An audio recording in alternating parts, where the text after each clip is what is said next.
Okay. My dad lived there. Uh-huh. And he brought me here so Mussolini to get me in the army over there in 1939. Mm-hmm. So he made the proper papers, and I come over in 1939. I come over like a package. I had a tag on me. Really? Oh, of course, I never was out of them mountains up there all my life, you know. And so I come to New York, and there was two people took care of me. Mm-hmm. They got me off a ship. I didn't have a visa, so I had to go through the regular checkout line. And I didn't have any American money. And my dad didn't come up here to get me. He lived up in Corn City. Mm-hmm. And there was two people. A man and a lady took me to a hotel, and they wired my dad for the money for me, train money, to come to Pittsburgh. Mm-hmm. So it took about 3 days for the money to get there. This is 1939 now. And finally the money come, and these two people come and put me on the train to Pittsburgh. And you sure seen me trying to ask some of them people I was on the coach with to tell me to get off in Pittsburgh, but I couldn't understand. I never spoke English, never heard a word. So what year was this? Pardon me? What year was this? 1939. 1939, 1939. October 15th I got off. I got off the ship up in New York. And so we pulled into Greensburg, 3 o'clock in the morning, Mm-hmm. and the conductor come through the coach, and he's hollering, Greensburg, Greensburg. That sounded so much like Pittsburgh to me that I almost got off. So I said, I'll take a chance, I'll stay on. So we went from Greensburg to Pittsburgh, Mm-hmm. and he come through again, he hollering, Pittsburgh, Pittsburgh. So I said, here's where I get off. So I got off, and everybody got off 3 o'clock in the morning, got off the train and walked down along the train into Pennsylvania Station. They knew where they were going. Mm-hmm. I had my little suitcase about that big, nothing in that. So I walked out along the train into the station. You had people go out the outside, who was in a cab, who was walking down the city of Pittsburgh. So there was a cab here, I jumped in the cab, and I gave the driver my address. It was 16 miles up in the other side of Butler. Oh, yeah? And so he said, wait a minute. He got out of the cab, and he took my only identification I had. What was that? Pardon me? What was your identification? Just The name and address of my just dad, that. you know. The location where he was. So he went in the station. He ain't coming back. I said, what the hell's going on? So I grabbed my suitcase. I went in there. He's in there talking to the janitor who was sweeping the floor. Mhm. And Italian. He was an Italian guy. okay. So he called me over. He seen me, called me over. He said, you'll have to wait till 7 o'clock in the morning. And he said, it'll cost $13. So did you speak with this guy in Italian? Yeah, yeah. Yeah. Did you understand him in Italian? Oh, yeah. Yeah. I went to school over there. I was Yeah. 16 years old.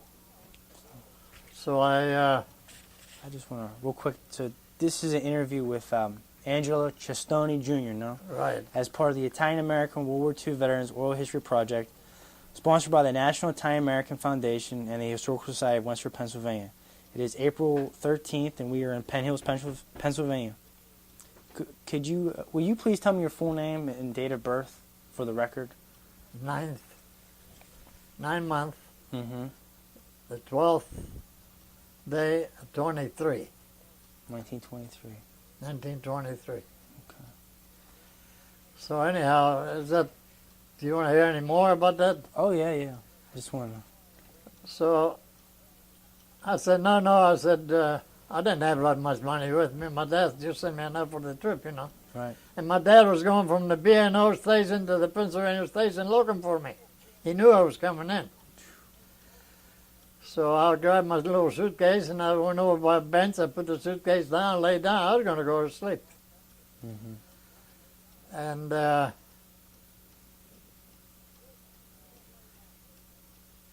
I just lay down. Here comes my dad's boss in that one door by the side, you know. And he hollered at my dad. He said, "There's your boy." I had a goofy suit on, you know, like a bellhop. And he said, "There's your boy." So they got me, took me in the car, and we went to Butler up there where he lived. Yeah. When did your dad come here? 1909. 1909. He made 3 trips over there. Wow. First one, he got married back over there. Mm-hmm. And then he come over in 1923. That's when I was born. Mm-hmm. Then he come over in 1928 again, and that's when my brother was born. What was he doing here? Coal mine. Yeah, up in Butler County. Well, all over the place. He worked all over these coal mines. Did you? So when he picked you up at the station, you went to where he lived. Huh? Yeah, he worked in the coal mine up there. Was that Chicora? Chicora and Corn City. Okay, because I have relatives in Chicora. Do you? Okay. I used to go to church with my boss's, my dad's boss' wife. Mm-hmm. She used to pick me up at the shed, and where my dad was living, and she used to take me to church in Chicora. Oh, wow. So he enrolled me in the school up there in Corn City. Mm-hmm. I was 16 years old. Mm-hmm. They put me in 8th grade because one of the boss's son spoke Italian, Okay. and they used him as an interpreter, you know. Well, what the shit? I go in 8th grade, and I hear blah, blah, blah, blah. I didn't know what the hell they were talking about. So anyhow, I went to school 1 year up there. I went in Sedan, that's all I did. Mm-hmm. Draw pictures. And June came. Mm-hmm. Everybody was graduating, and I go home. My dad says, "What'd you learn anyhow? You learn anything in school?" I said, "Shit, I didn't learn nothing." And so he says, "We better get out of here." So he come down to Rural Ridge. You know where Rural Ridge is? No. This is where you know where Russellton is. Harmerville. Okay, yes. You go to Harmerville, you Yes. turn left past the turnpike and go up over the hill, and you come into Rural Ridge, Russellton, and Route 8. Okay. So he got me a job over there. Mm-hmm. He got a job there, 7 foot coal. And we stayed with some people, Italian people, Mm-hmm. boarded with them. I worked 1 year, Mm-hmm. and I said the coal mine ain't for me. So my dad knew a lot of people here in Universal. I asked him, I said, "You think give me a job at the cement plant over in Universal?" "Oh," he said, "we can go over and see." So we come over there, and I got a job just like that. It was, Mm-hmm. they were hiring then because of the war coming on, you know. That's 1940. Was your mom here at this time, or it was just you No, and your my father? mother, sister, and brother, they were still over there. We're still in it. During the war even. I was over wherever I landed out there after a while. Okay. But they were still over there. My mother, brother, and sister. My sister got married in the meantime. I'm curious. What was it like in the Veneto when you were growing up? Very poor. Yeah.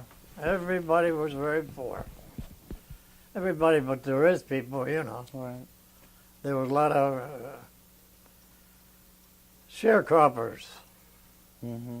They would work the farm and have the owner would get half, and the sharecropper, the people that did the work got half. Mm-hmm. Lots of them farms over there. And you're from what's the name of the village you're from? Belluno. Belluno. Yeah. And how big is it?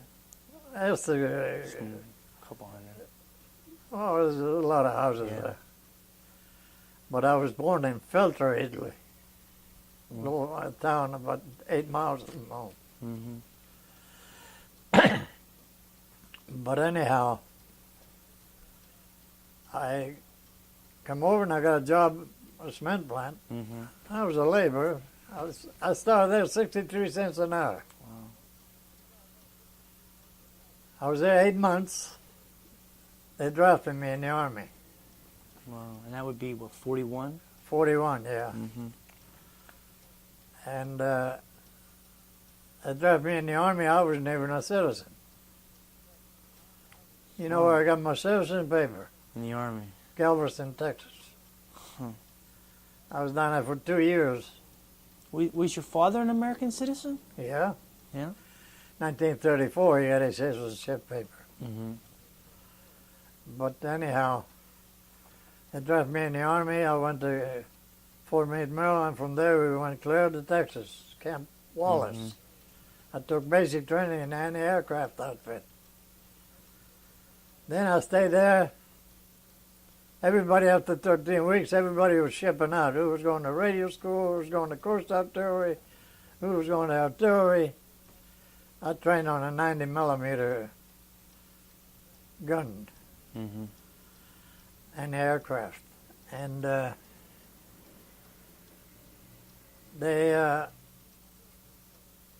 everybody shipped out but me and a little Jew fella from Montana.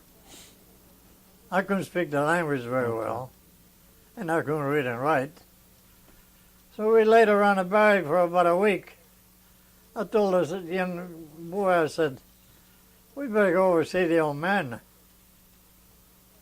I said, well, see what he's going to do with us. I was afraid he was going to make us take basic training over again, you know. Mm-hmm. And this is a hell of a job. So we went over, I knocked the door, walked in, he said, what can I do for you, Cestoni? Nice guy, nice. Well, I says, I was wondering what was going to happen to me and my buddy here. I said, everybody shipped out but us. Well, he said, you, Cestoni, you can't get around too well. He says, you can't speak the language too well. Mm-hmm. He says,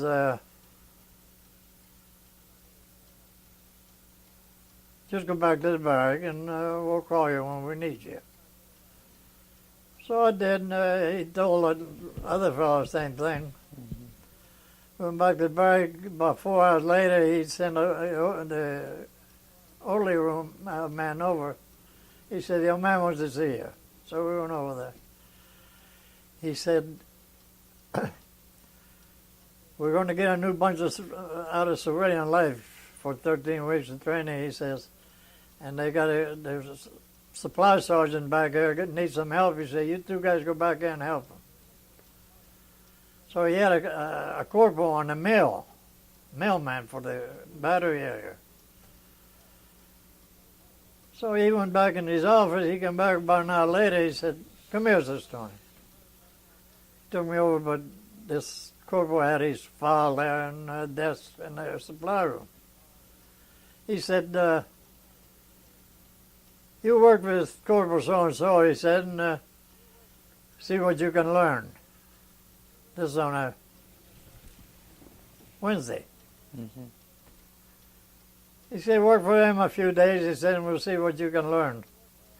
So this corporal had all the guys that went out, addresses written down in a file right. And he had all the names of the new guys coming in. So on Friday he come in, he said, Cestoni, he says, the mail's all yours. I said, sir, I didn't learn nothing. Well, he said, you're going to learn something. He said, if you need any help, he said, Corporal so-and-so, he said, he'll help you out. So I said, okay. So I was there for the whole 13 weeks. He made me PFC. Huh.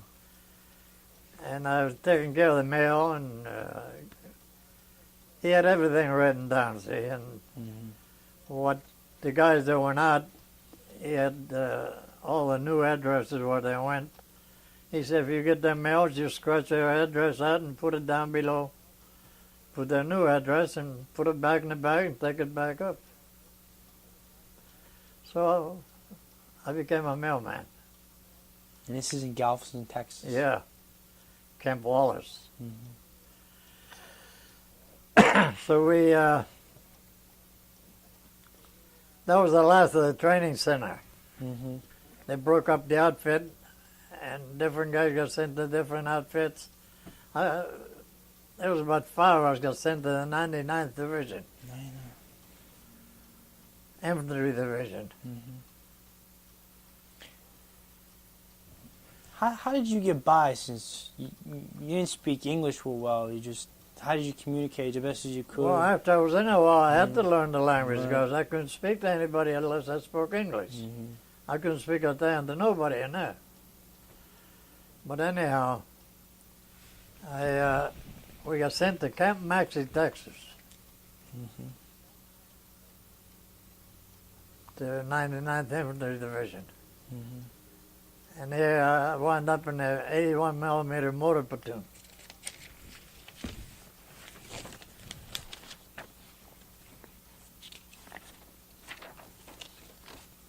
And what did you I was just, do there? it took 3 guys to operate the gun, you know. Mm-hmm. 3-inch shell. And so we got over, no, a section sergeant got hurt. So they moved our section sergeant up to, I was squad leader up to section sergeant, and I moved up to first gunner. And the old man, the captain, says to me one day, we was down at the kitchen for dinner on Saturday. He says, if I give you a test, he says, Cestoni, you think you can pass that test to be a first gunner? And that's what I wanted most in life, because they called for corporal rating. And I got out of KP duty, I got out of guard duty, the only thing I had to pull corporal of the guard. I said, sure, I'm pretty sure. I said, we can try it. Mm-hmm. He said, set the gun up in between the barracks and come over and tell me when you're ready. He says, I'll get a guy to move the sticks for the setup, you know. So I set it up, and I went over and called him.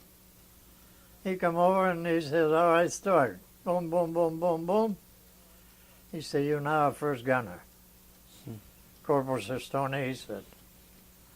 So I was the first gunner until we got over in the Ruhr pocket over in Germany.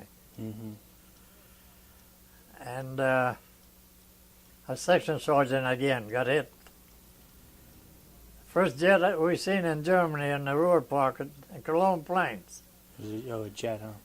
And a German jet come over and he was throwing out Army personnel mines. We was lined up in the goddamn open field. Wow.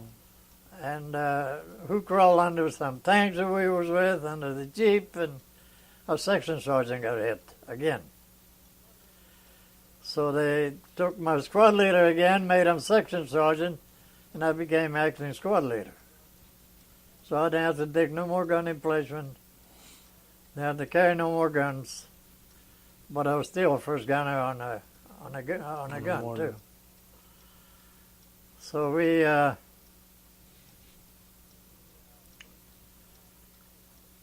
got over anyhow. Before that came after we crossed the Rhine River and the Ruhr pocket. Mm-hmm. But anyhow, we went over from Camp Maxey to Boston, Massachusetts. I spent my 21st birthday on the train going Going to Boston. to Boston. Mm-hmm. So we got up there. The only thing I had him, my dad, and some girl used to write to me. Did your mom know that you were in the Army? Well, it was another thing. I'll come to that. Okay. And what the hell was I? You were going to Boston, right? Going to Boston. And we was in the coach and the captain come through. Mm-hmm. I don't know why he liked me, but he liked me. Otherwise, he would never probably gave me a chance to be a first gunner, you know. But anyhow, I stopped him. I said, hey, Captain, I says, today I'm 21 years old. I said, when we get to Boston, can I get a 3-day pass to go home to Pennsylvania to see my dad? Oh, no, he said, we're on shipping orders. He said, no passes, no furlough, no nothing. So we went on, got on a ship, went over, we landed in Southampton, England. They put us in a camp over there. He come through the barrack here. We was there 3 weeks before D-Day. He come through the barrack and he said, Cestoni, he says, how would you like to go to London on a 3-day pass? I said, sir, I went broke coming over here playing blackjack on the ship. I said, I don't have 2 pennies rubbed together. He said, I'll give you the money. I want you to go on a 3-day pass to London. So I wound up, he gave me the money. He gave me 15 pounds, the equivalent $4 a pound then. And he said, I want you to go to London and spend 3 days. And then when you come back, he said, we'll see what's up. I went to London for 3 days and I went back. And I met a kid from the Air Force. Me and him running around for 3 days together. We didn't even get a hotel room. We stayed at the USO. We slept at the USO. But anyhow, we went back and D-Day come. D+4, we went in La Havre. D+4. Not Normandy, in Le Havre, France. Okay, so did the Americans, did they land at Le Havre? No. No. That was with the British, or? But it was wide open. We went in, there was nobody got shot. They already took quite a bit of the territory on the other side. The Germans already pulled out. Yeah. What was your thoughts going on when you found out D-Day was happening? They no thoughts. We was there, and just one of the things. You just, what were your feelings? I was in 36 months, 14 months over there and during the war. I never served an hour extra duty, KP, or, got penalized. But, so we went in Le Havre, and about 4 days we was in the Siegfried line. Patton took over. We got behind Patton's tanks. They took Paris and they went on, and we went up to the Siegfried line, and we were lead the 9th Division. They took them that far, and our division, we were lead their division. There was 9 inches of snow. Wow. We pulled in around this time of the night to their emplacements where they had the guns and holes in the ground, and we had to pitch tents in the goddamn 9 inches of snow. Until next morning, the guys pulled down. We moved in their emplacement, and there were holes in the ground, and this was in the Ardennes now, all them pine forest. So we had the guns set up in the open field, and we had our sleeping quarters in they had their sleeping quarters in the woods and pines. We was there holding a line for about 4 weeks. They set up a kitchen there, and we got hot food every day. They used to go out on patrol and check here, check here. So you were with a mortar crew, right? Yeah. Firing a mortar. It was always about 3,000 yards back from the rifle company, from the front line. What kind of personal arms did you have? Did you have an M1? I had 45 pistols. Just a 45. Yeah. Did you carry the mortar or ammunition? I had to carry the tripod, and a guy carried the tube, and another guy carried the base plate, with the base plate weighed 46 pounds. Wow. But anyhow, we was there all them weeks, and they had a kitchen set up made out of logs, and they had the regular hot water garbage cans out there to wash your muskets and all. We had hot food a whole 3-4 weeks. And our captain, the guy that liked me, he's standing in the kitchen watching KPs washing them cans out, them garbage cans out for the next meal. And the mortar shell comes in. Piece of shrapnel went right through his chest. Wow. And they took him back to Liège, and they told me he was dead before they got him back here. But, so the lieutenant that was under him took over, and I had a hell of a good first sergeant. You know, he's still living. He lives down in Florida. Yeah. And so morning of the 16th, we was in the holes before daylight, around 5 o'clock. Mm-hmm. We knew something was coming. Man, there was shells coming in and mortars and all kind of shit. So they ordered everybody out to their guns. We went out to their gun emplacement. Yeah, the Jerry broke through the rifle company's line. They were across the street from here to the open pantry up here, from where the guns were set up. Mm-hmm. It was still just getting daylight. Here comes the first sergeant over.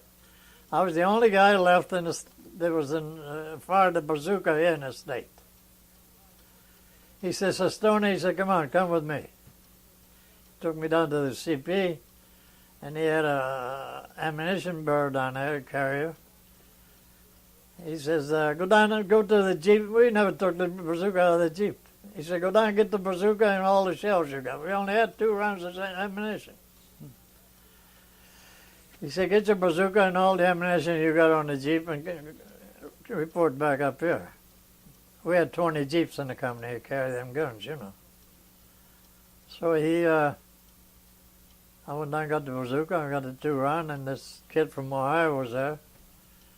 He took us over along the pines, all from here, down the Stadler Road, Okay. from the CP.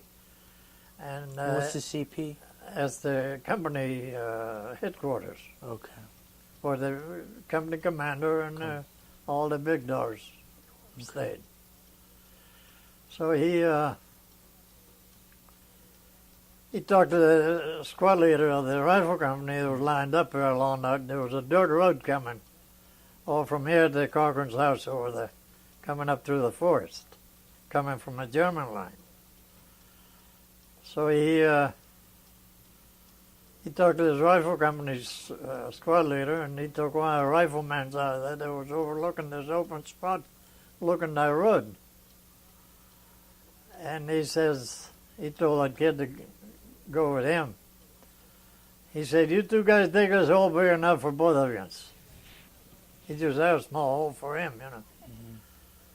So we dug the hole big enough for both of us to get in there. But the bazooka didn't fit in there. It was from here to the couch long. Mm-hmm. So when we drew the dirt out, and I made an indentation for the bazooka to fit down in there. We got done digging the hole, we started getting daylight, and them goddamn 155s from our artillery was coming in. Okay. It was still a little bit dark. You see them flames go up, pine trees going. We looked down the road. There was a crossroad down there, but 400 or 500 yards from where we were situated, on the dirt road. And there's a bunch of Germans down there throwing their arms around. We could see them from where we was. Pretty soon here comes one of them big pipes up the road, one of them tiger tanks. They started out, they coming up, there's 3 other ones back of them. And about 20 soldiers on each side walking the ditch. And there was not a shot fired. They were from here, closer from here to that house. Mm-hmm.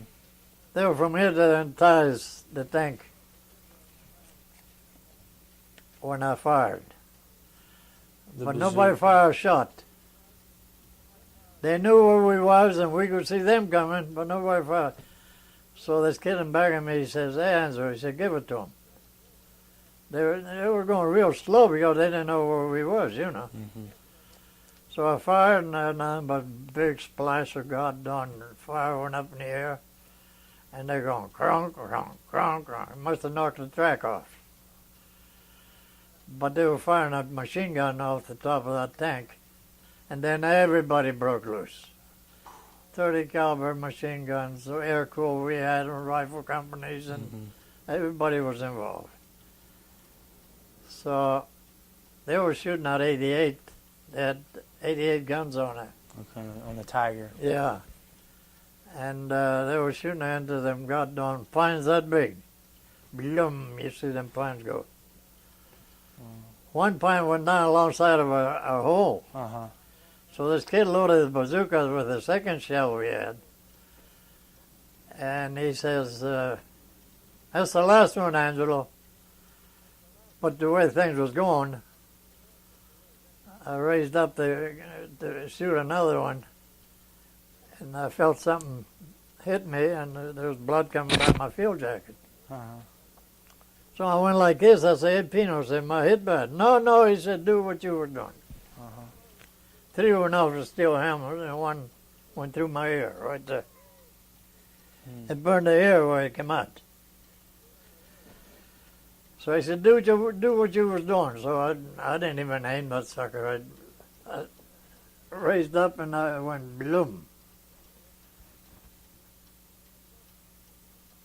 He said, I said, we're going to have to go back and see if we got any more shells and some of them other jeeps.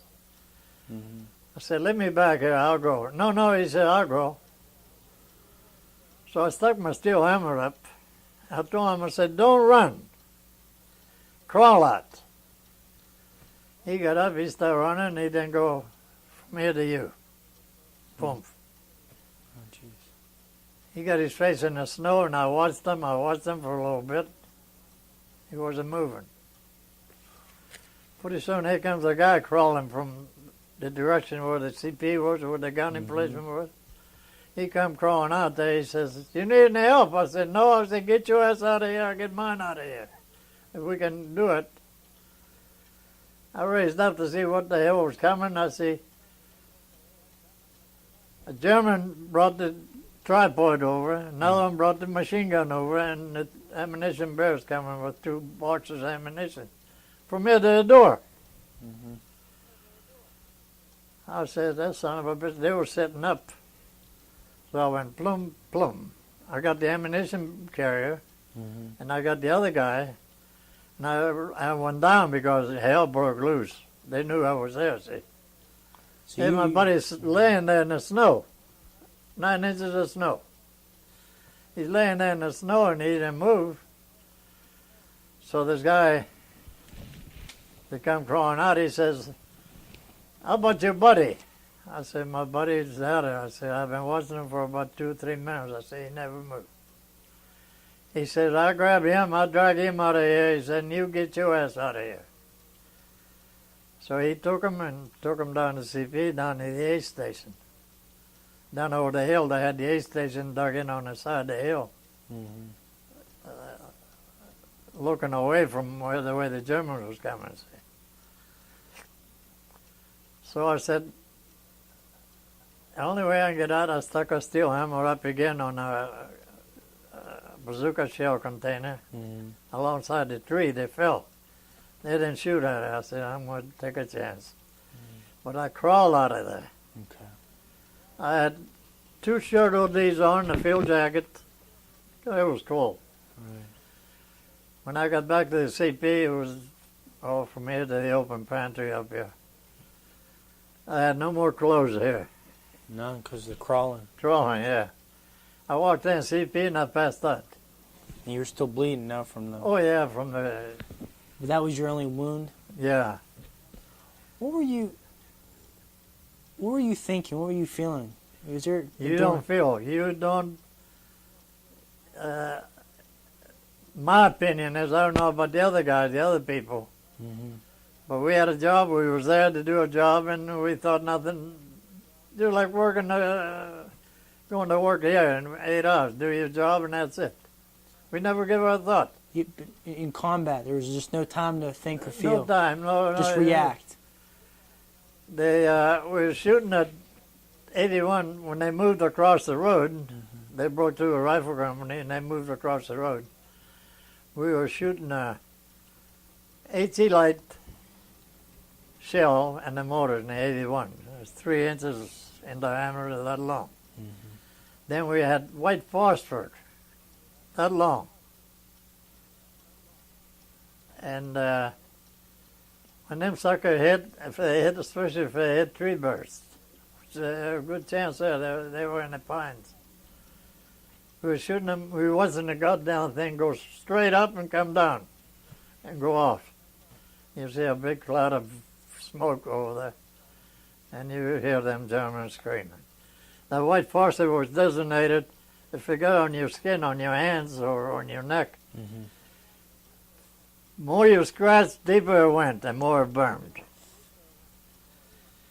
But anyhow, I got back to the CP, and the lieutenant and another guy took me down to the aid station.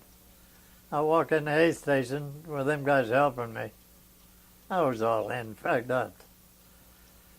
There's my buddy, they got him up on a stool down there, and he got shot in here and it come out here. You could put an egg in there where it came out. They were passing him up. So that was the guy in the foxhole with Yeah, you. that's the guy that was loading the bazooka. So he made it, though.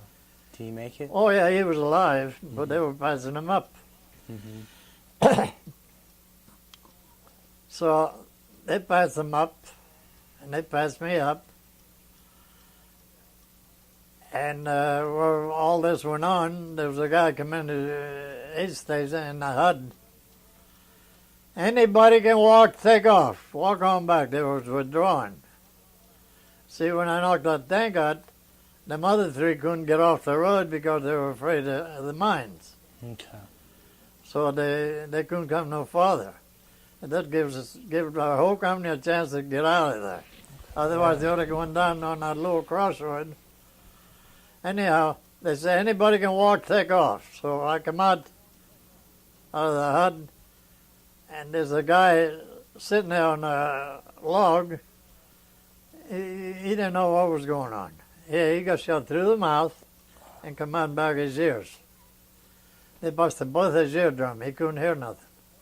He was on a water-cooled machine gun. So I grabbed him, and there was a jeep with 4 guys on a son of a gun and jeep. They were ready to take off. We're back in town. So I put him on the hood of the jeep, and I went in the back. I put my foot up on the trailer gate, the trailer hitch, and I put my foot up over the railing on the jeep. And when I put my foot up, guys sat on my leg. They said, all right, take off. Down the road, they went down along the hillside, and there was a T down there, which they had to turn left to go back to safe territory. And that guy made that bend on that T on 2 wheels with all them guys on that Jeep. There's a burp gun up on the side of the hill, German with the automatic gun. He's going brrrt, brrrt, brrrt, brrrt. Yeah, I got my back to it. He made that bend. I got my back to it. But he didn't hit none of us on the Jeep. And there was potholes on the damn dirt road. And this guy, everybody was on, go, go, go. And I was on, stop, I got to get my leg out. I thought my leg was broken. He bounced up in the air and the guy fell on my leg. I used to holler, stop, stop, I got to get my leg out. They'd holler, take off. So I went on. We got back to the town. They passed me up again, and they had the ambulance going to Liège to the hospital all shut off. They had all the road shut off the Germans. We couldn't get out. Was this the height of the Bulge, right? Battle of the Bulge, you know? Yeah. Okay. That's on the 16th. Okay. So I went back here, and they passed me up, and they sent me to downstairs in the cellar, me and another guy.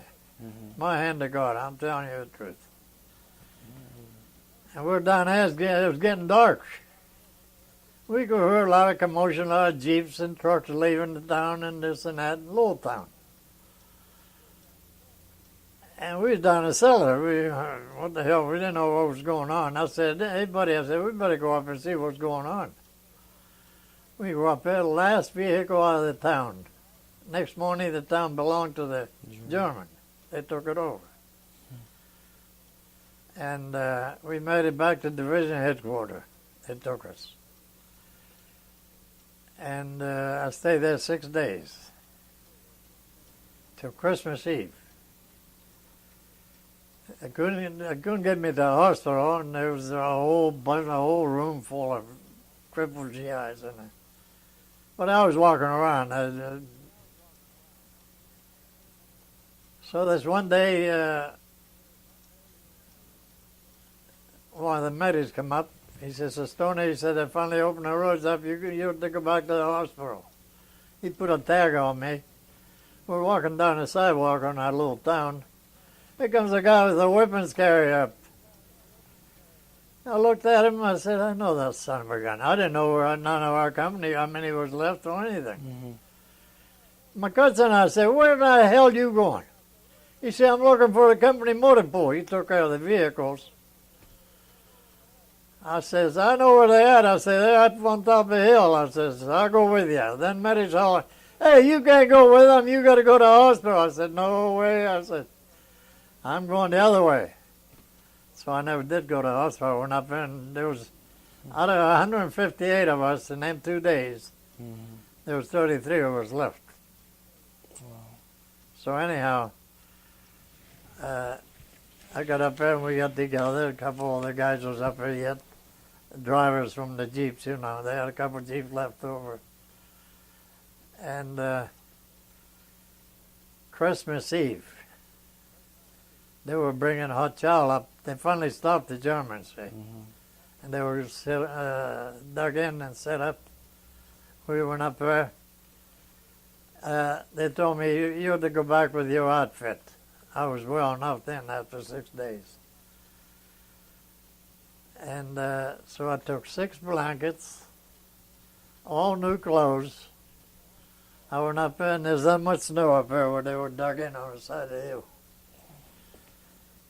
They brought me up there with a horse and a sled. They were bringing a hot chow up to the guys,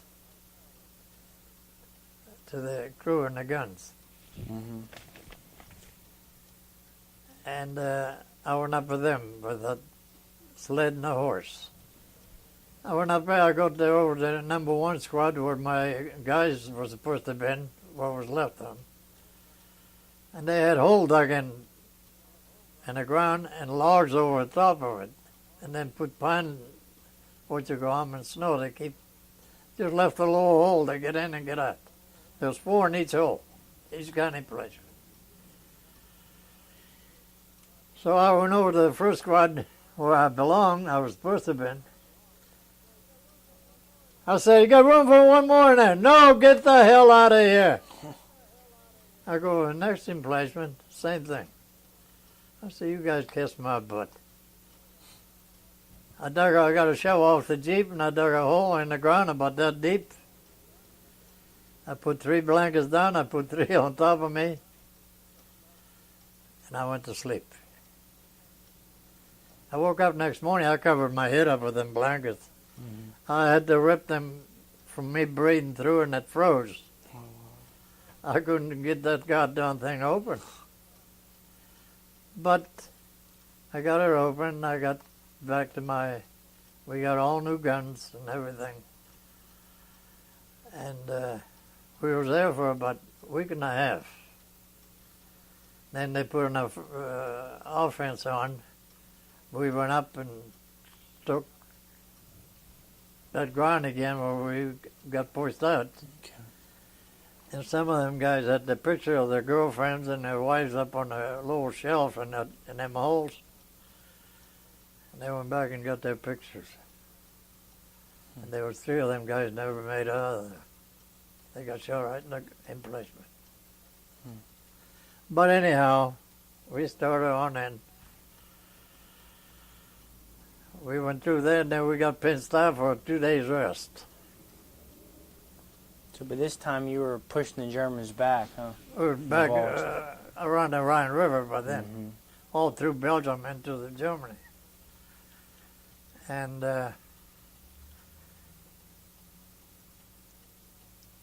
we had a little river to cross. The riflemen were supposed to cross the little river, and there was no way that they could get artillery to support them to go across that little river.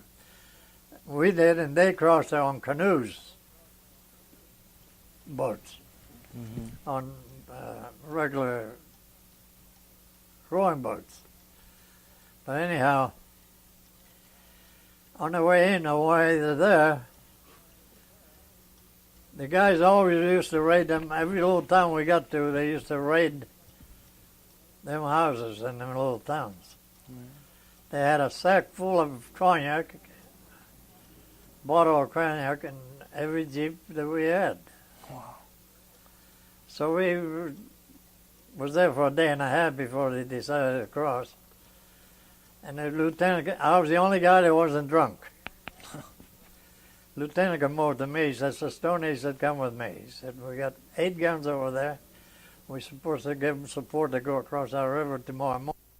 So I helped them zero all 8 of them guns, and he almost kissed me. He said, thanks a lot. Next morning they crossed the river. We went down and crossed too. We got in a road pocket. Mm-hmm. And it took about a week and a half, 2 weeks to finish that up. So you crossed the Rhine River, and We crossed the Was Rhine it- River. was this at Remagen? No. Yeah, Was it Remagen? Remagen. It was a railroad bridge. Okay. And the tank got fit, and the rifle company went over ahead of us. Now, maybe half hour ahead of us. Mm-hmm. And we went over. We carried our gun for 7 miles from the top of the mountains down across and across the river, the bridge, and went up on top of the other side. Did you meet any resistance? There, From Germans? we didn't. The tanks No. already went They through, already you cleared know, them out. already cleaned them up. Okay.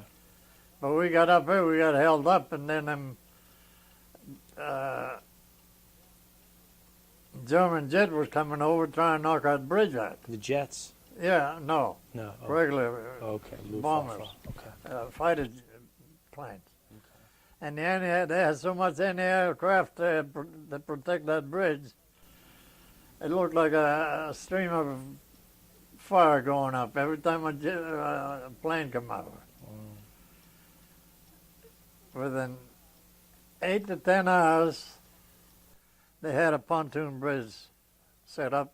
Tanks and trucks and everything was going across just below that railroad bridge. Okay. But we went on and we got in a road pocket. It was there about 10 or 12 days. And they finally closed in. There was a division that had them all trapped in there. And our division was one of them. Oh, when you say roar pocket, they had you surrounded? No, we You had them surrounded. Okay. There was enough soldiers in there, they could have kicked the shit out of us with a baseball bat if they wanted to fight. But they gave up. And so we finished that road pocket, and Patton's outfit went on in. Mm-hmm. And they were still going, you know. We got pinched out there, and we finished that pocket. One day, all that day, and next night, and next day, there was enough soldiers in there that they come through there where we was, column before, for 2 days and 1 night. All prisoners going back. Surrender. They were in that pocket. And there was tanks and everything. But from the section we could hear the 84th Division on the other side of the pocket, artillery going off. So we knew it was going to come to a short end, you know. But anyhow, they closed in, got all them things out of there. And we kept on going. We finished up in Lindschaft, Germany. That's in Bavaria. That's when the war ended. But we had it made there after that Ruhr Park. We went down and joined Patton's tank outfit. Mm-hmm. And Christ, they weren't going through there. We'd pull up to a little town, and they say, all right, pull off the road. And they'd call them the Air Force. They were in a little resistance. They called the Air Force out, zoomed by 4 passes. They said, all right, move out. Big pile of smoke going up. They knocked their objectives out, and the guys moved out. What did you think of Patton? Did you like him? Thought Well, he was a good man? we or- didn't hear too much about him. You didn't We hear- knew he was Mhm. commanding general on that tank outfit, Mhm. but we didn't know. What the shit? We didn't get no stars and stripes. We didn't get nothing. No stars and stripes, no, not. No, no news. you didn't get nothing out there. Hmm. Just been along. We got in on the other side of the, after we left the Ruhr Pocket, we got pin stud. We was back in a little town there for 3 days. And that's when we went down to join Patton's armor outfit.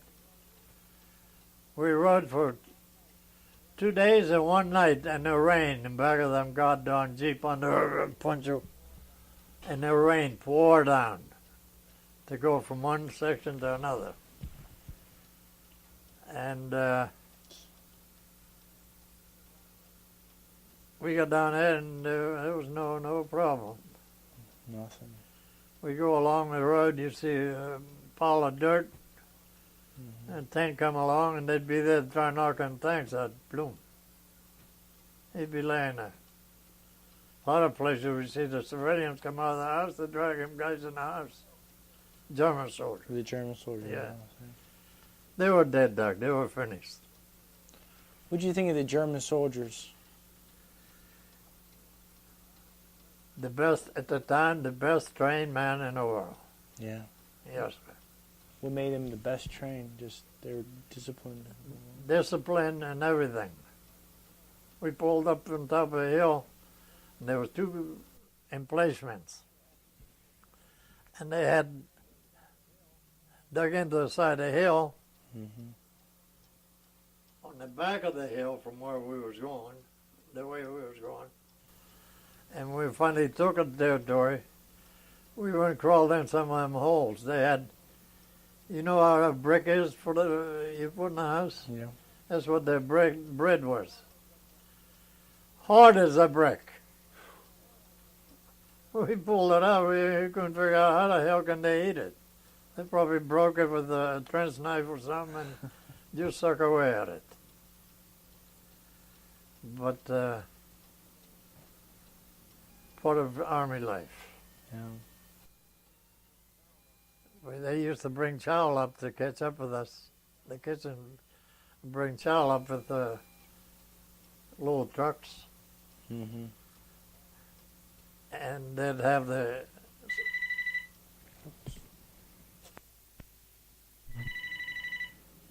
It might come on now. But anyhow, A marker. the war ended. Okay. You had to have 75 points to come back to the state with the division. How many points did you have? 73. Oh man. Wound up in a depot in Belgium Mm-hmm. to go over to Japan, to go over to the Pacific. And they told you were going to the Pacific. A replacement center. Okay. We was there waiting for a ship to go over there, and the war ended in Japan. See, oh wow. You never seen a town. There must have been 10,000 GIs there ready to go on waiting for that ship In Belgium. in Belgium to go to, no more Belgium, to go to Japan. And I always said,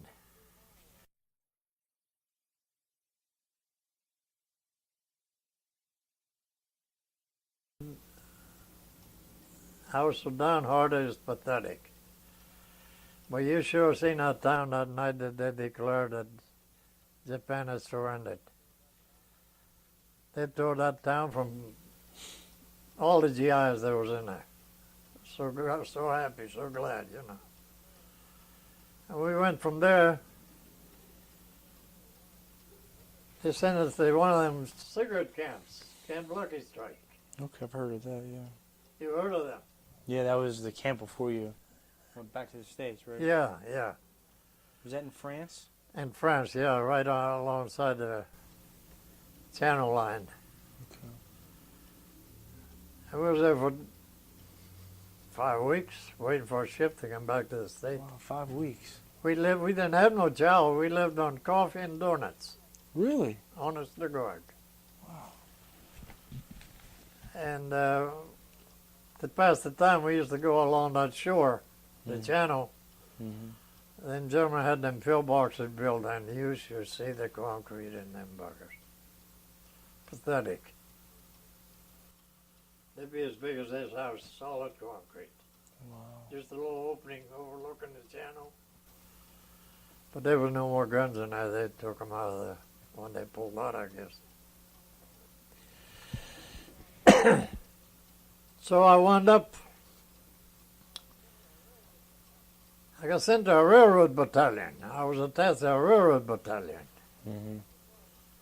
I went out to place the guards. I got soaked to the ass. I went in the guardhouse. I went to sleep. About a week or two later, I start coughing and sneezing, and we got a ship to come back. And I had a sore throat and a coughing and sneezing, and they used to send me to the medics. They gave me 2 or 3 aspirins and spray my throat. That's all. So it took us 8, 9 days to come back. I come back on a Sea Cat banana boat. We pulled them from New York. We sent us to Fort Meade. What do you say, banana boat? Yeah. What's that? Just... Sea Cat, one of them small ships. Oh, yeah? Okay. But anyhow, they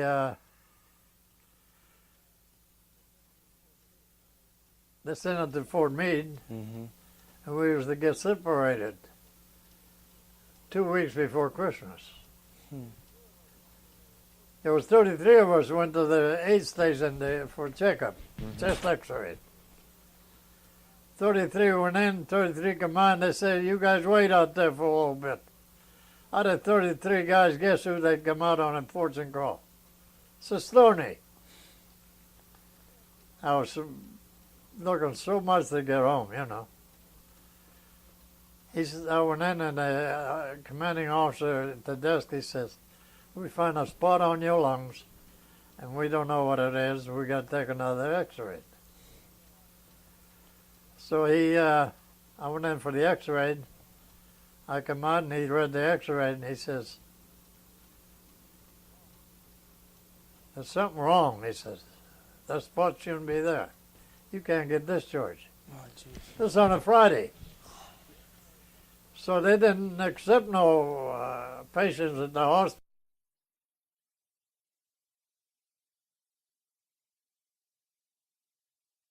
Monday and go get admitted to the hospital. I go in the hospital. They take me to a TB ward.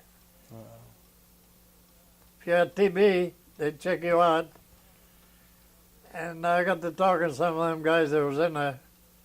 They said, if you got TB, they'll send you straight to New Mexico. You never see home for cure. Just think what I spent there the whole weekend and 2 weeks. So I went into the hospital. They put me in a ward, and a TB ward, and they gave me a spaghetti test and check this and check that. I got better in 2 weeks. Thank God. So, day before Christmas Eve, the medical officer come along. I was the first bed near the office. Mm-hmm. He says, Cestoni, he said, what would you like to do? Go home on a 3-day pass or on furlough? I said, no way. I said, I'd like to get discharged. Well, he says, we're not sure about you. He said, I want you to go up to the aid station and get an x-ray and wait for him to bring it back. They'll read it and put the report on it. I come back. I went up there and took the x-ray, and the girl put the x-ray in a brown envelope, and she typed up outside on a little piece of paper. They read it up there, I guess. Mm-hmm. It was in the morning, and it was cleared up in the last 15 days. I had to go from here, oh Christ, across the road over there, down that boardwalk, close that boardwalk. I was jumping that high. Nobody no more happy to hear that baloney. Because as a kid, I had pneumonia twice over in Italy. And so I went in and I put it on his desk. He said, well, he said, looks pretty good, Cestoni. He says, maybe you better go home on furlough and come back for a checkup. I said, no. I said, I want to go home discharged. He says, up to you now. He said, if you go home and catch another cold in the next 2 months, he said, you'll be back in the same boat. I said, don't worry about it. I said, Angelo will take care of it. So I got discharged. I got home Christmas Eve. Wow, what a perfect Christmas gift. Yeah. Yeah, this girl I used to write to me, she lived in Homewood. Her and her dad come down and pick me up down in Pennsylvania Station. Anyhow, I went with her a couple more months, and then we broke up. Then I met that lady right there. Down at the skating rink, 2 years later. Yeah. Where was this here in Pittsburgh? Yeah, in Larimer Avenue. Oh, yeah? Yeah. She lived in off Larimer Avenue on Whittier Street. A little Dago. A little Calabrese. Calabrese. What's your first name? Jim. Jim. Zanella. Jim, I put 50 years in with her.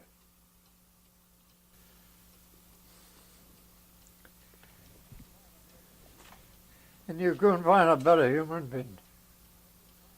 She right on me, head to foot. She raised them 3 kids. I worked every day. We had our first kid, but that's why I said, you don't have to work no more. We're going to learn to live on what I make, you know. Because I was used to over in Italy, and she was willing to put up with it. But she had a heart that big. Yeah. Now I got 3 daughters. They're all up there. That's all my grandkids there. See the last one over there? Yeah. He got 3 years in CMU. Oh, wow. Good for him. And what kind of engineer did he take up, John? Civil engineer. Civil engineer. Yeah, 4 A's and a B on his last report. Great. Good for him.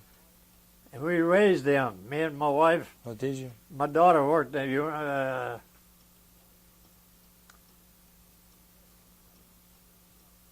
Western Sight. She got a job down there. She got 30 years in Western Sight. And she had the baby. She come home. 3 months later, she come over here and said, Mother was in the kitchen. She said, hey, Mom, she said, you think you can watch Jared for me? She said, well, I'll go back to work. You know, my wife couldn't say no to nobody. Yeah. So I said, she says to me, my wife, she said, what do you think, Angelo? I said, you going to watch him? I said, it's up to you. I was working swing shift over at the mill. Mm-hmm. So we watched them 5 days a week. We went away on vacation, took them with us. We have a camp up in Brockway. We used to go up to camp every 4th of July. 38 years, me and her went up to camp, even when our kids were small. She made some friends, I made some friends up there, and very good friends. But anyhow, I put in 50 years with her, and mishap come up. She came up with a brain tumor and passed away. In 3 months' time, she was gone. I'm sorry to hear that. So I got 3 daughters. They all live around here. And that second daughter, I've been going to her house since my wife passed away, every Sunday for dinner. Great. Then she cooks up baby ribs and chickens, thighs and this and that, and sauce and baked potatoes and this and that. And Sunday I come home with 2 bags every Sunday. And Have enough to eat for the week. all week. Yeah. My wife's going to be 6 years in June 23rd. And I don't know how to turn that oven on and that stove yet. And I've been living here by myself ever since. But Well, you I'm raised a 80 years wonderful old. family. Time is numbered. What the hell are you going to do? You raised a lucky. wonderful family, and And I'm going to tell you, I said it years ago. In my small way of doing it, living, I couldn't afford, because I worked in the mill and I raised 3 kids, I paid for the shack, and I did what a lot of guys probably never done in life. I hunted small game. I hunted deer and bear, turkey. I play golf. Oh, I used to play twice a week. I fish trout. You see that one up there? yeah. I got one bigger than that down in the freezer. Huh. The guy put some money for me 5 years ago, and it's still down there. And I like to fish trout for about 8-9 weeks, and then they call. They want me to go play golf. And I bowled 2 leagues. Yeah. I was 180 or better for 20-some years. Wow. But, like I said, in my scale of way of living, I could have died 20 years ago. And I lived a good life. Sure did. Good man. Yeah, I retired. They shut the place down. You were still over there. I was 57 years old. I told my wife, I said, I was going to retire that following August anyhow. I was going to take my pension. I had 40 years in. They asked me if I wanted to transfer down to Homestead Steel or National Tube. I said, hell no. So I took my pension. I became 62. I went on Social Security, and me and my wife. And our way of living, we had more than we could spend. Yeah. Tell me about when you got your Distinguished Service Cross. Were you still in the soldier? I didn't tell you that. After the Ruhr pocket, we got pinched out. We had for 3 days rest. My hand to God now. And we was in a little town. We was living in houses. Chased the Germans out, and we was living in houses. And they decided to award me the Distinguished Service Cross. So they had a battalion formation one day, and all the guys in my platoon, my company, had to participate. Also the battalion, the rifle company, and all of them. So they said, everybody wash their ODs, clean them up, get ready, we're going to have a formation tomorrow. General so-and-so, the division commander, is supposed to come down and award Cestoni the Distinguished Service Cross. They gave me new ODs, new shoes, new boots, new everything. Them guys was going to kill me. Uh-oh, yeah. You digger son of a buck, you. Well, look what we got to go through all because of you. So, they had a formation out there, and I was out there, and they put me out in the front of the formation, and this general with all these big shots come down, and I had to stand before him, and they ordered me to advance over to him, and he went zoom, zoom, zoom. He put it on, and there it is up there. It's up there. Okay, yeah. And but they were going to kill me that day. So they gave me the medal, and I took her with me. I sent her home to my dad. You sent it home, yeah. Yeah. Did you finally get in contact with your mom and your family? I was over the Army occupation 4 months in Germany before they decided to send that division back to the state. Mm-hmm. That's when I got sent to a rifle depot. We was in Lower Germany for Army occupation. And they had a big schoolhouse. The whole company was in there. Our company was in our schoolhouse. A heavy weapons company, machine guns and mortars and quartermaster and all was involved. And one day I got a letter from a GI. He had his own APO from down in Italy. I opened it up. It was my sister who wrote the letter. But he put it in one of his envelopes to his EPO and went to my EPO, and I got it over in Germany. I found out that all three of them, my mother, sister, and brother, my grandpa was still living. Oh, wow.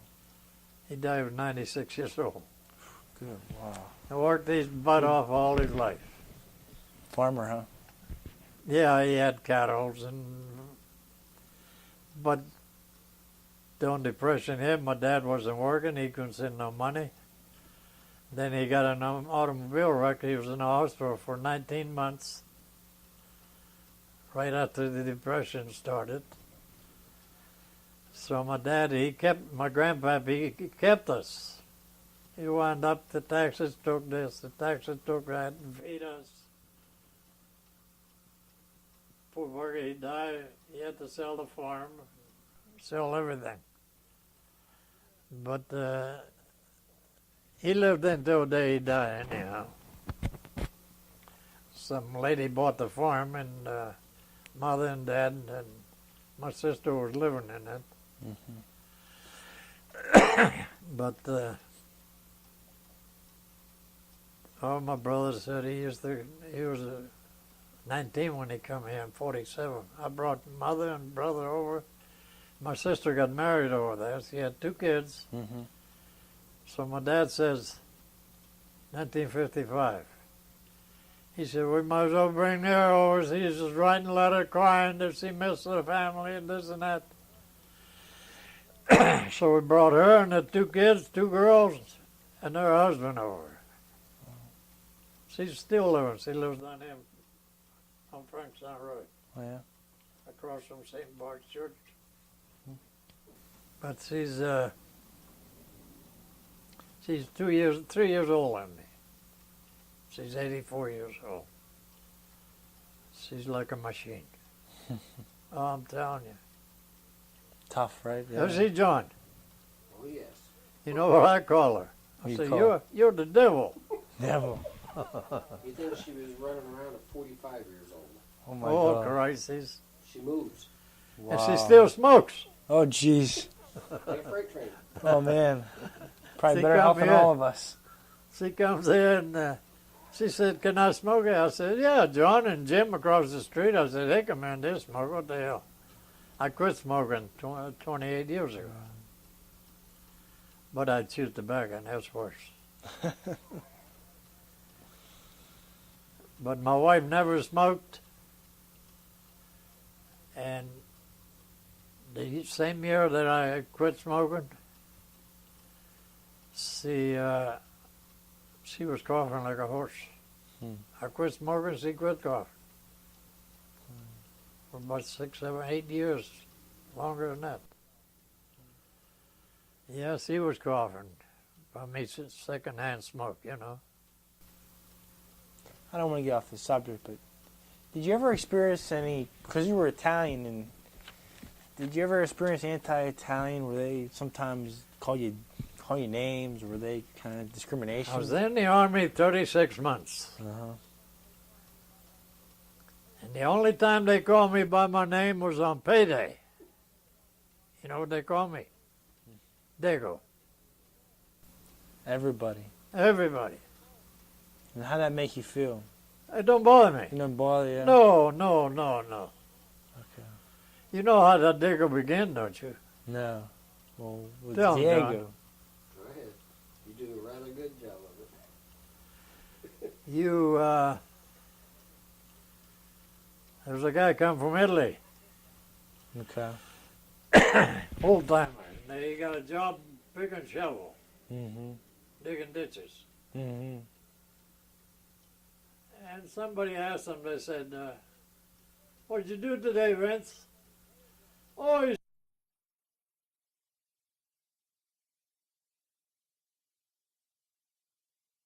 the Dago. So that's how the Dago, what you call him, come out. Dago. Started everything. That's how that Dago name Yeah. stuck to that time, people. But it never bothered me.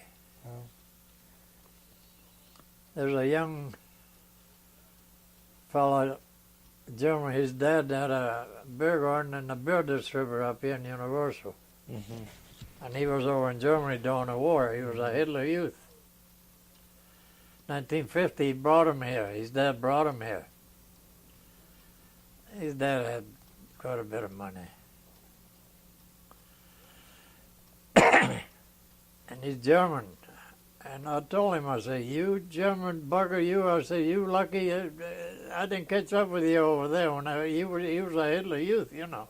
Yeah. He was 17 or 18 years old by the time the war ended.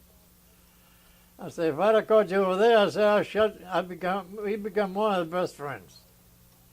He worked with me, we fished together, we hunted together, we associated our families together. He used to live over here on Jefferson Road. And he married a girl over there, and me and my wife used to go over a couple of times a month with his wife, you know.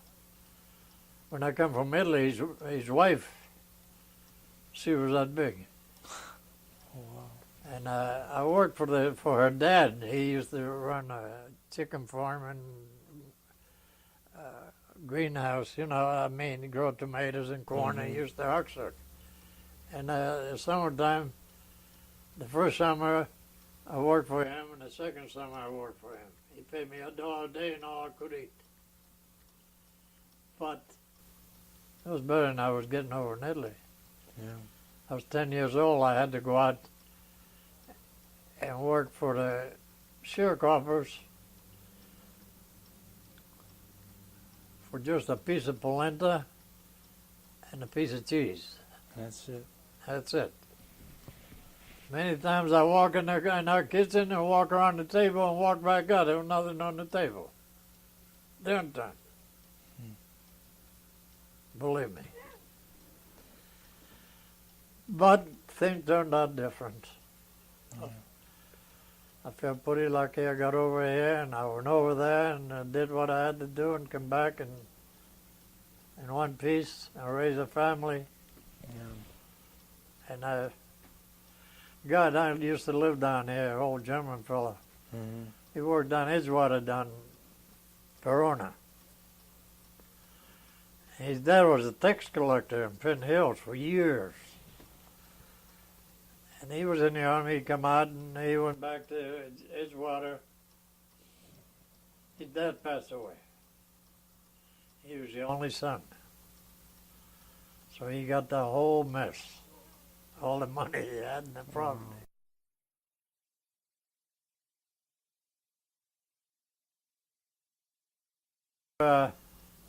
Belong to the Moose. You see, I got a Moose lifetime membership. Okay, yes.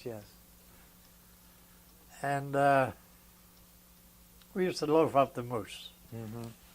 We play cards or ball or something.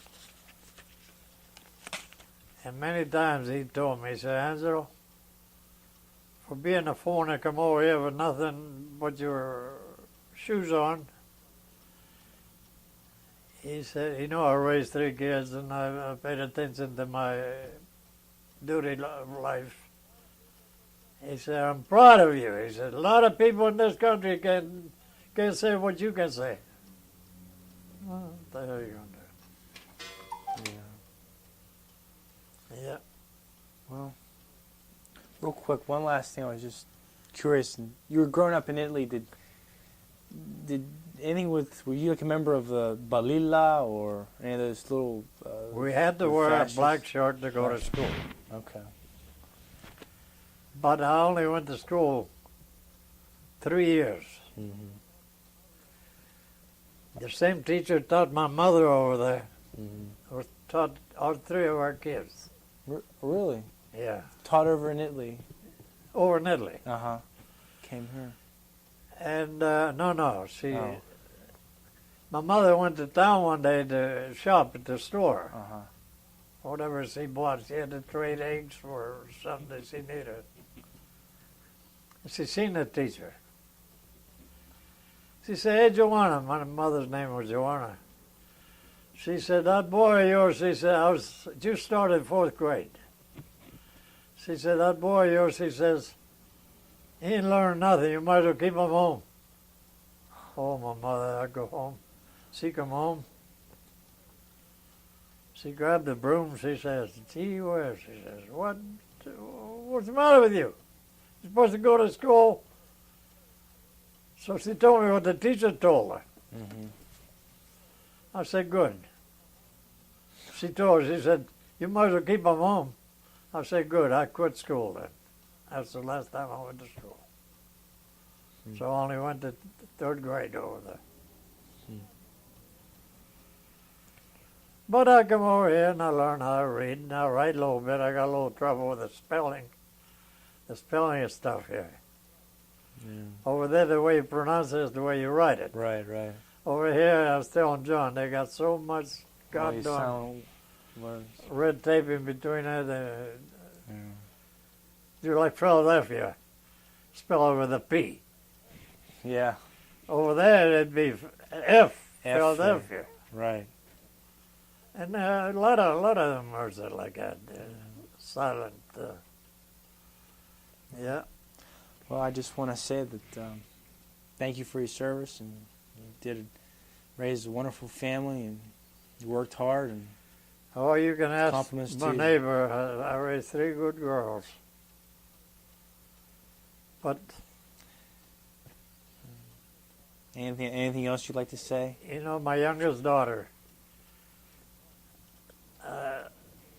she was bartending. She got 2 kids. See them first 2 kids there? Mm-hmm.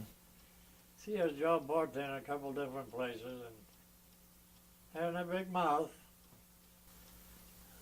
This last job she had, the owner and his wife broke up. They got divorced and they broke up and they disintegrated the business. So my daughter told me, Gina, my second daughter, she says, Terry's got she don't take crap from nobody. Mm-hmm. She got something to say to you, she'll tell you. Mm-hmm. She said, her mother's getting her in trouble, Dad. You know, to keep a job and have decent. So I give her hell one day. She comes over every Thursday. Change the beds, wash the sheets, wash the clothes, clean the bathroom. Every Thursday she brings lunch for me. And I said, what the hell's the matter with you? I said, can't you keep your mouth of yours shut? She said, Dad, she says, you can't plant corn and get tomatoes. You told me that years ago. She said, you plant corn, you can't get tomatoes. Yeah. So that's the way life is. Well, thank you very much, and You're I welcome. enjoyed talking with you and learning so much. And again, thank you for your service. Gives you a good status. Oh, yeah, very much. Ti ringrazio tanto. Oh, thank you.